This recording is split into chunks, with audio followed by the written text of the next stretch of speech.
Good evening सभी को, good evening सभी को, नमस्कार। आज अगले मध्य प्रदेश के हम श्रृंखला सीरीज में हम बात करेंगे महाजनपद काल में मध्य प्रदेश। महाजनपद काल में मध्य प्रदेश में कौन कौन से शासक हुए और किस प्रकार से मध्य प्रदेश में किस वंश ने शासन किया और जो उस क्षेत्र में से स्थल को उस समय क्या कहते थे। तो हम महाजनपद की बात करें तो महाजनपद का जो काल है वो वैदिक काल जो खत्म होता है, उत्तर वैदिक काल जब खत्म होता है उसके बाद ही क्या है महाजनपद काल शुरू हो जाता है। तो अगर हम बात करें वैदिक काल की तो वैदिक काल था 1000 ईसा पूर्व से लेकर 600 ईसा पूर्व तक। वहीं हम बात कर रहे हैं महाजनपद काल की, तो महाजनपद काल है वो कहाँ से है, जस्ट उसके बाद से ही है। 600 ईस्वी से लेके 300 ईस्वी तक ये यहाँ पर महाजनपद का काल है। तो यहाँ अगर हम बात करें महाजनपद काल की तो जो जनपद है, जनपद का अगर हम शब्द बात करें, जनपद क्या है, 2 शब्दों से मिलकर बना है। कितने शब्दों से मिलकर बना है? 2 शब्दों से मिलकर बना है। हम बात करने जा रहे हैं कि महाजनपद काल, जनपद जो है वो कैसे यहाँ पर अस्तित्व में आए। तो जब क्या है उत्तर वैदिक काल अपने समापन की ओर चलता है और समाप्त हो जाता है तो क्या है धीरे धीरे क्या है यहाँ पर छोटे छोटे जो राज्य हैं वो वहाँ पर क्या है उत्पन्न होने लगते हैं, उनका उदय होने लगता है। और ये क्या है छोटे छोटे जनपद काल में ही क्या है एक मगध जनपद होता है, वो क्या है एक शक्तिशाली जनपद के रूप में वहाँ पर क्या है अपना प्रभुत्व बना लेता है। तो अगर हम बात करें जनपद की तो जन का मतलब होता है लोग और पद का मतलब होता है स्थान। Do you understand this thing? तो जन का मतलब होता है लोग और पद का मतलब होता है पैर। तो जहां पर लोगों ने क्या है पैर वहां रखा तो वहीं हो गया क्या जनपद। तो पहले क्या है ये छोटे छोटे जनपद थे और ये 16 महाजनपद के रूप में क्या है यहाँ पर अस्तित्व में आए।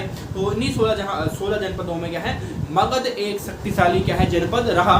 और प्राचीन काल में क्या है सारी जो लड़ाइयाँ हैं, सारे जो युद्ध हैं वो क्या है मगध के लिए ही हुए थे। मगध पर स्थापित करने के लिए क्या है सभी जितने भी प्राचीन काल में राजा हुए हैं वहीं क्या है उन्हीं ने मगध पर अपना प्रभुत्व स्थापित करने के लिए लड़ाइयाँ लड़ी। तो मगध इतना विशेष क्यों था?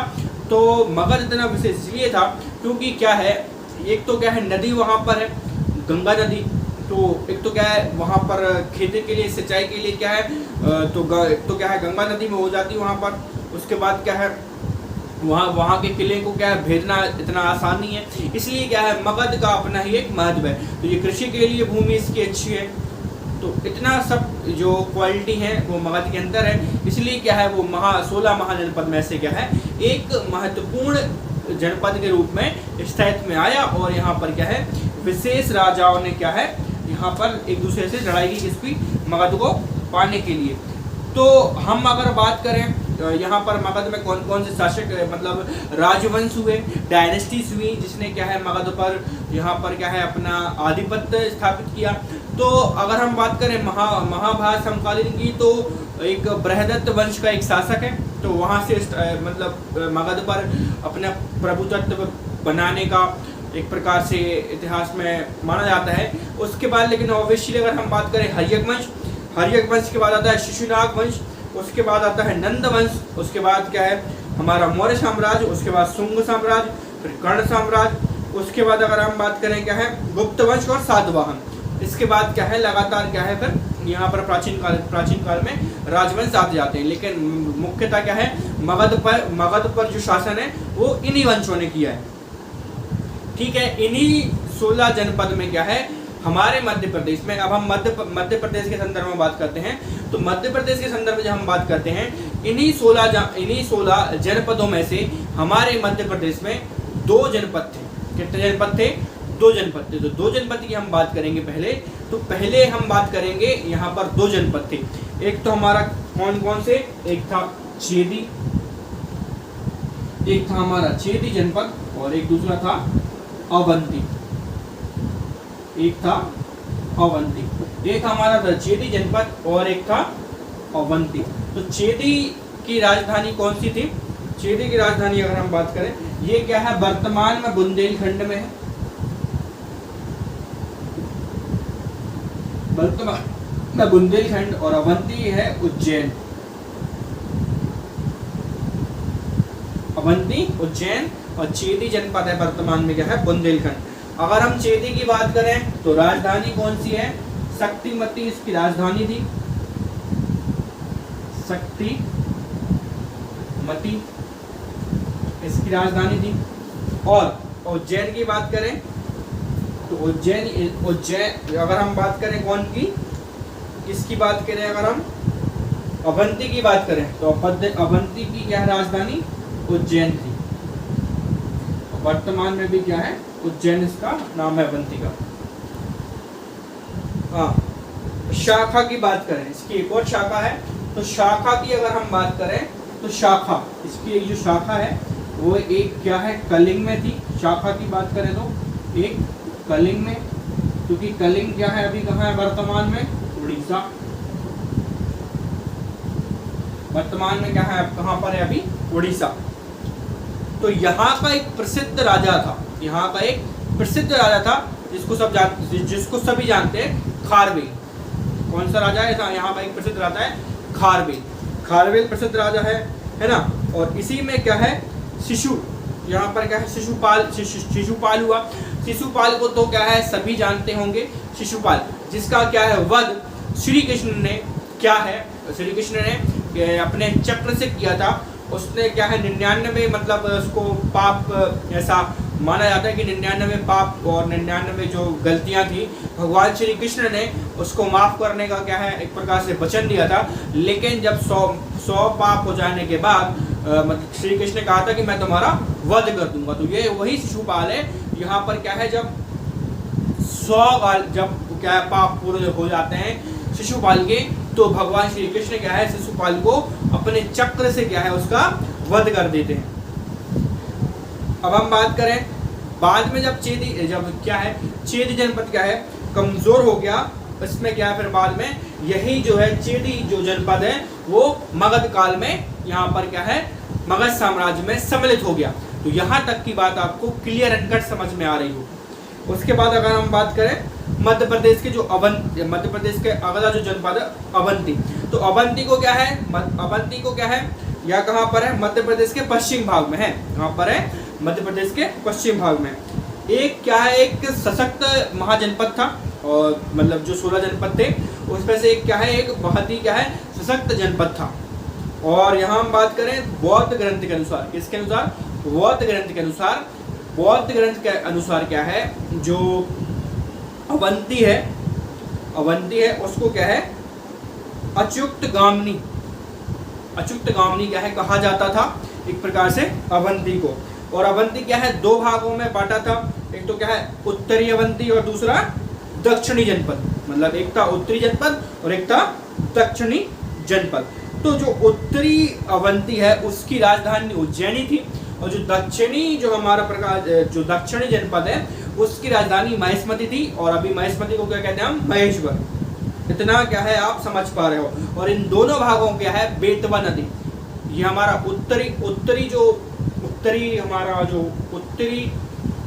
उत्तरी अवंती है और दक्षिणी अवंती है, बीच में से कौन काटता है इनको, वो काटता है बेतवा नदी।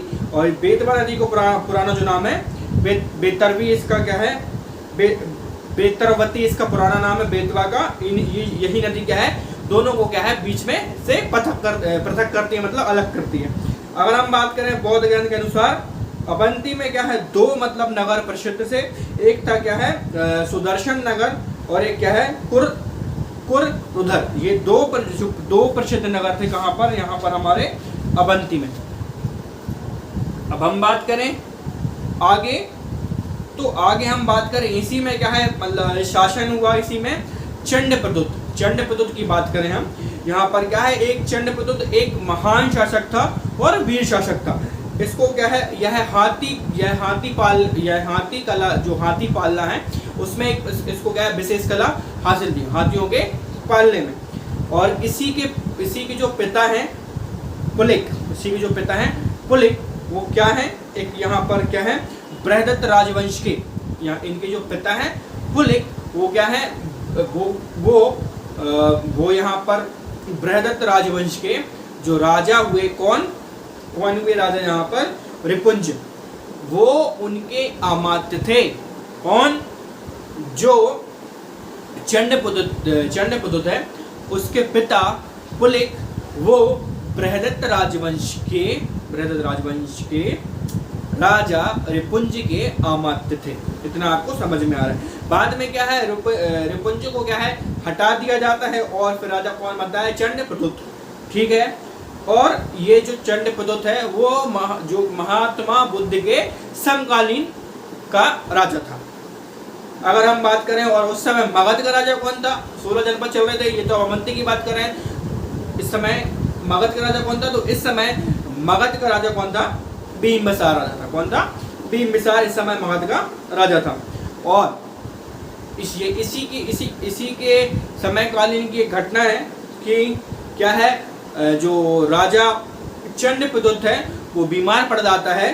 तो फिर क्या है, बिंबिसार अपना जो राज्य वैद्य है जीवक उसको भेजता है और क्या है, चंडप्रद्युत का इलाज करवाता है और वो ठीक हो जाता है। ठीक है, इतनी आपको बात समझ में आ रही है। उसके अगर हम बात करें बौद्ध ग्रंथ के अनुसार क्या है, अजातशत्रु ने क्या है एक किला बनवाया था, एक किला दुर्ग बनवाया था। मतलब किससे संरक्षण के लिए, किससे बचने के लिए बनवाया था, वो बनवाया था जो चंडप्रद्युत है उससे संरक्षण के लिए यहाँ पर अजातशत्रु ने एक दुर्ग बनवाया था। अब हम बात करते हैं मगध के अगले राजा जो शिशुनाग है। शिशुनाग उसका जो संस्थापक कौन है, शिशुनाग। जो शिशुनाग वंश है उसका जो संस्थापक है वो है शिशुनाग। और यह क्या है, बाद में अवंती को क्या है मगध में ही मिला लेता है। बाद में जो अवंती है उसको क्या है वो अपने अंततः मगध में ही मिला लेता है ना। और उस समय क्या है, अवंती का जो शासक है, मतलब जिस समय ये अवंती को अपने राज्य मगध के अंतर्गत मिलाता है, तो उस समय अवंती का राजा होता है चंद्रवर्धन। कौन होता है, सॉरी नंदीवर्धन। कौन होता है उसका जो अंतिम राजा होता है किसका, अवंती का, तो नंदीवर्धन होता है उसका शासक। अब हम बात करते हैं किसके, नंदवंश की। तो नंदवंश की अगर हम बात करें तो इसका जो संस्थापक है नंदवंश का वो है महापद्म नंद।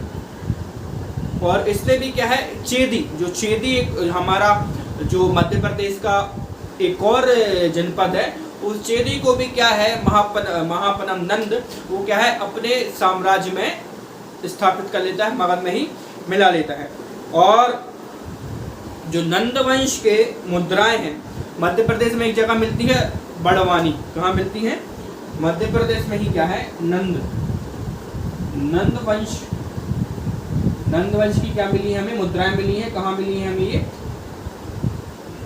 बड़वानी में मिली है। कहाँ पर मिली है, बड़वानी में, मध्य प्रदेश में इसकी मुद्राएं मिली है नंदवंश की।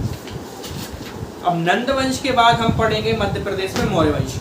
यहाँ तक कि आपको कहानी क्लियर हो रही होगी। वह बहुत ही शॉर्ट समरी के रूप में आपको इसको समझना है। और आपको यहाँ पर क्या है, एक प्रकार से सुनना है। सुनने से ही आपको यहाँ पर क्या है, चीज़ें आपको आसान हो जाएंगी। अगले जो हमारा वीडियो है उसमें हम एक नई कहानी के साथ मध्य प्रदेश में जो मौर्यकालीन समय रहा है उसको जानेंगे। मौर्य के बाद फिर हम जो अगले साम्राज्य है उसको जानेंगे। उसके बाद फिर जो हमारा इसी क्रम में मध्य प्रदेश का इतिहास चलता रहेगा। तो तब तक के लिए आप हमारे साथ बने रहिए। और अगर आपको वीडियो अच्छी लगती है तो जो सभी लास्ट में कहते हैं वही हम भी कहेंगे, इस वीडियो को लाइक करें, शेयर करें और सब्सक्राइब करें। धन्यवाद।